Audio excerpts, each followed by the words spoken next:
Tony Papan'Olalana eto amin'ny fitsarana ambaratonga voalohany ao Antananarivo fa ny tenany dia tsy nanao fampiantsoana mihitsy ny filohan'ny Repoblika mba hiseho eo anatrehan'ny fitsarana ambaratonga voalohany eo Antananarivo ka ilazana na manana na tsy ny zom-pirenena malagasy ny filoham-pirenena.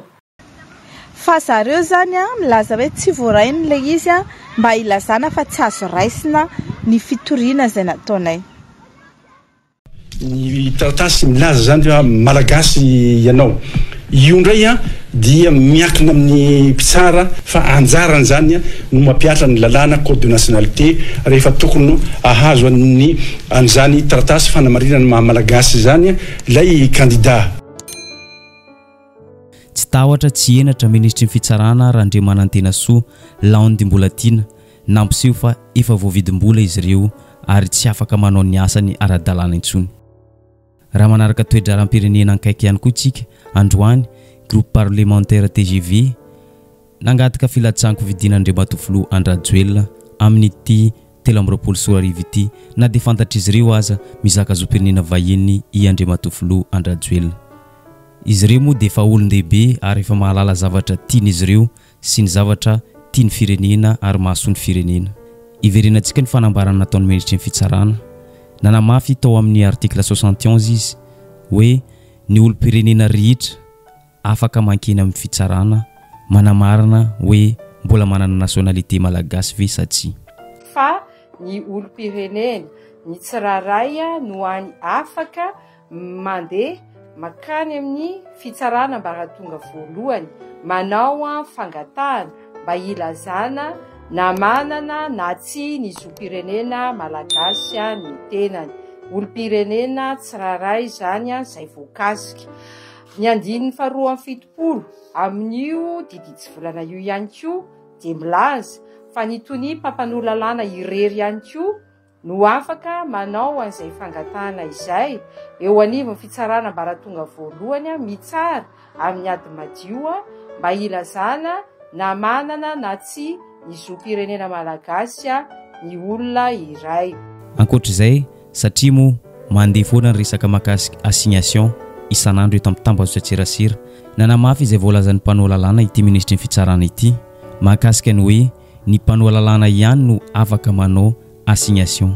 Araka ny fanarahantsika dia ny mpanao lalàna procureur de la république ny fitsarana anosy efa niteny tsy mbola nanao assignation izy ireo ary tsy mbola nanao sonia na koa na voaray resaka assignation zany ny mpanao lalàna eto amintsika. Nitovy tanteraka tamin'ny resaka efa nataony mpampanao lalàna procureur de la république ny fitsarana anosy ny fanambarana izay nataon'ny ministry ny fitsarana Laondimbolattina hoe tsy mbola navoaray taratasy assignation izy ireo ary tsy mbola nanao an'izany ihany koa ny mpampanao lalàna ary tsy mbola nisy ihany koa ny fampiantsoana n'Andriamatofiloha Andrajoelina hoe na fitsarana.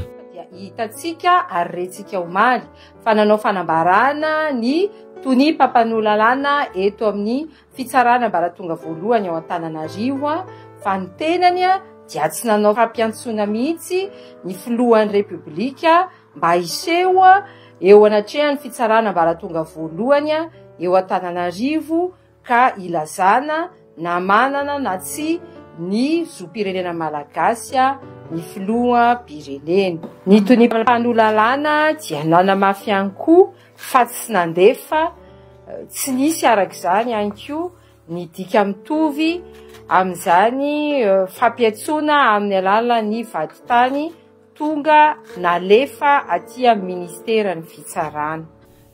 Eo indrindra dia nivoaka tamin'ny fahanginany indray fanirisoerinay satria ireto procureur de la république ny fitsarana anosy ity sy ministry ny fitsarana dia mody vanina. Voarain'izy ireo tsara ny taratasy izay nalefa teny amin'izy ireo.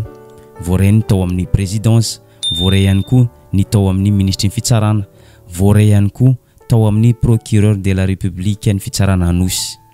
Fa izy ireo mihitsy minia mikipi maso te hiala amin'ny terme mahazatra hoe voaray fa tsy mitombina dia izy ireo mihitsy milaza hoe tsy voarain'izy ireo ny assignation mba ahafahan'izy ireo milaza hoe tsy voaray ny assignation ary tsy mitombona ny assignation zay nataony fanirisoa Ernaivo.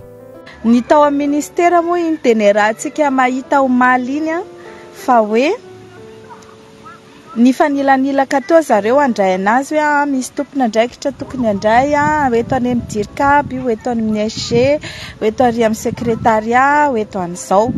Fa ny zavatra misy dia courrier ohatra ny courrier rehetra io dia ao amin'ny sekretariat eo amin'ny accueil mandray anazy manisy cachet reçu telle date à telle heure, ministère de la justice, reçu telle date telle heure, à présidence de la république, dia tapitra vita kabary.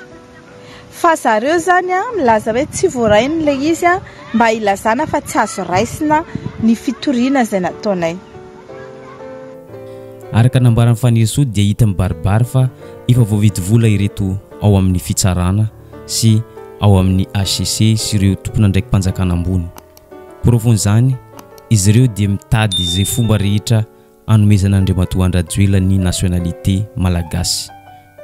Ny zavatra tena zava-misy nefa raha ohatra ka tena olo-marina tokoa izy ireo amin'ny fitsarana dia ireny fitoriana natao amin'ny sesy ireny sy ireo trangan-javatra mahakasika ny Andriamatoa Andrajoela dia tokony antony anankiray tokony efa ampy tsy hanomezana Andriamatoa Andrajoela ny certificat amin'ny maha-malagasy azy.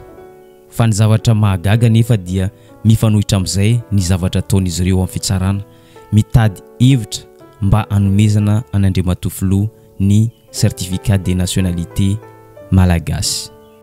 Ireo mpitsara, ireo tompona andraikitra, ireo mpiasan'ny présidence, mpiasan'ny fitsarana izay manao an'io zavatra manao an'io moa zany, mieritreritra moa zany nareo fa tsisy mahita ny zavatra ataonareo, tsisy maheno ary tsisy teny.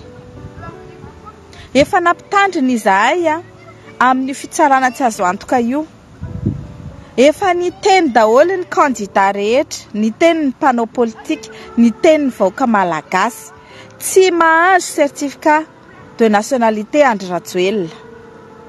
Iny fitoriana nataonay iny dia efa antony anankiray tsy tokony azahoany Andry Rajoelina certificat de nationalité. Ilaza nefa ry zareo fa tsy voarainy le izy. Io raha teo moa HCC fa nilaza tsy manana olana amin'ny fandraisana dossier ny Andriamatoa filoha Andry Rajoelina izy ireo raha ohatra ka nanaiky izy ireo amin'ny fitsarana nanome azy ny certificat de nationalité satria ny andraikitry ny ao amin'ny fitsarana no manome an'izany resaka nationalité zany, fa ny HCC dia mandray ary mivalide ny filatsakovidinan'ny olona anankiray. Ny taratasy milaza zany malagasy ianao io ndray dia miakina amin'ny mpitsara, tsy voatery hanome an'izany ny mpitsara fa anjarany zany no mampiatra ny lalàna code de nationalité rehefa tokony ahazo an'izany taratasy fanamarinana maha-malagasy zany ilay candidat. Eto ndray fanirisoa Ernaivo dia manome torohevitra ny HCC raha ohatra ka mbola manana tranom-panahy sy hinatra izy ireo tsy tokony andray ny filatsakovidinana Andriamatoa Andry Rajoelina izy ireo raha ohatra ka ikasa andeha hanatitra an'izany antota taratasy zany amin'ny 6 septembre ho avy izao. Fa raha ohatra ka ho raisiny HCC zany taratasy filatsakovidinana Andriamatoa filoha Andry Rajoelina zany tsy fantatra zany na amin'ny 9 na amin'ny 4 septembre no ateriny ery izay vahoaka malagasy tafiditra ao anatin'izany fanirisoa Ernaivo dia tsy anaiky ary hitsangana anohitra n'izany filatsakovidinana ny vahiny zany. Vahoaka malagasy dia tsy mila vazaha mitondra ny firenena misy azy.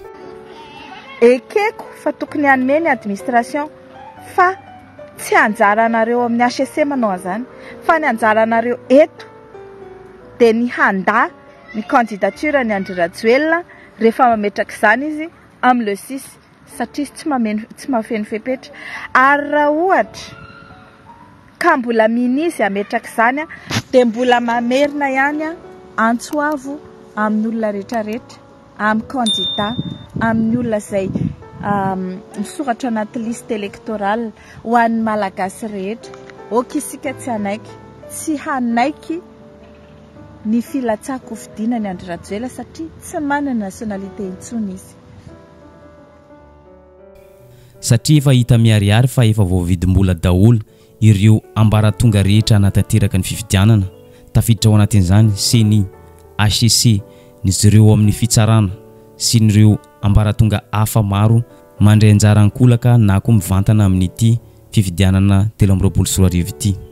Ny vahaolana dia tsotra, aza mbola maika amin'ny fifidianana aloha, maninona raha alamina aloha ny fomba fanatanterana azy sy ny tariny.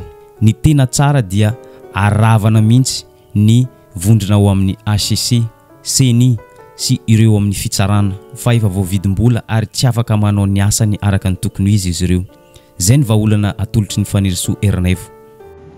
Tsy d'accord amin'io fifidianana io aleo misoroka toy izay mitsabo, aleo alamina aloha ilay fifidianana dia miala daholo ireo rangory fototry ny afo mahatonga ny fifidianana tsy azo tokisana io. Miala ny HCC, miala ny CENI, miala ny troupy ny Andry Rajoelina. Tsy ekena ny olona tsy manana nationalité hilatsaka, tsy ekena koa izy tsy manana nationalité andeha karakara ny fifidianana izay ho ataontsika, hividanantsika ny filohantsika. Dikan'izay anjarantsika vahoaka, anjaran'ny mpanao politika, anjaran'ireo candidat rehetra ny mandray ny andraikitra manandrify anazy tsirairay rehefa tonga izany.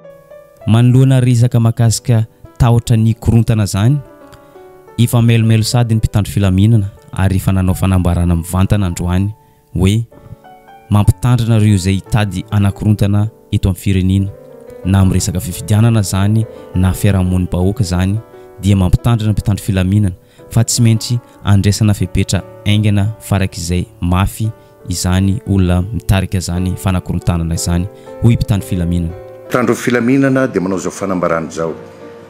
Voalohany, tsy misy lalana na fomba hafa akoatra ny fifidianana, ambaran'ny lalam-panorenana sy ny lalàna manan-kery ahafahan'ny vahoaka mampiasa ny fahefany isafidy izay olona tiany hitantana ny firenena, sarotiny amin'ny fampanajana ny voalazany lalàna fototra ny mpitandro filaminana. Faharoa, ny mpitandro filaminana dia natao hiaro ny androm-panjakana ary hiaro ny vahoaka sy ny fananany. Eto ampamaranana, ilaina ny fifidianana filoham-pirenena ary efa mila an'izany tokoa ny malagasy ankehitriny satria efa miaina anatin'ny katerena sy fijaliana ny vahoaka malagasy. Ka noho izany, apetraka amin'ny fahendren'ireo tompon'andraikitra ambony ny fanatanterana ity fifidianana ity. Ao anatin'izany ny HCC, CENI, ny ao amin'ny fitsarana sy ny maro hafa tsy voatanisa. Tsinjovinareo ny vahoaka malagasy, tsinjovy ny hoavin'ny Madagasikara. Aza takalonareo vola ny hoavin'ny taranaka faramandimby. Zay ny vidéo tsika androany, aza diny misabone sy manisy j'aime ny vidéo tsika amin'ny manaraka indray.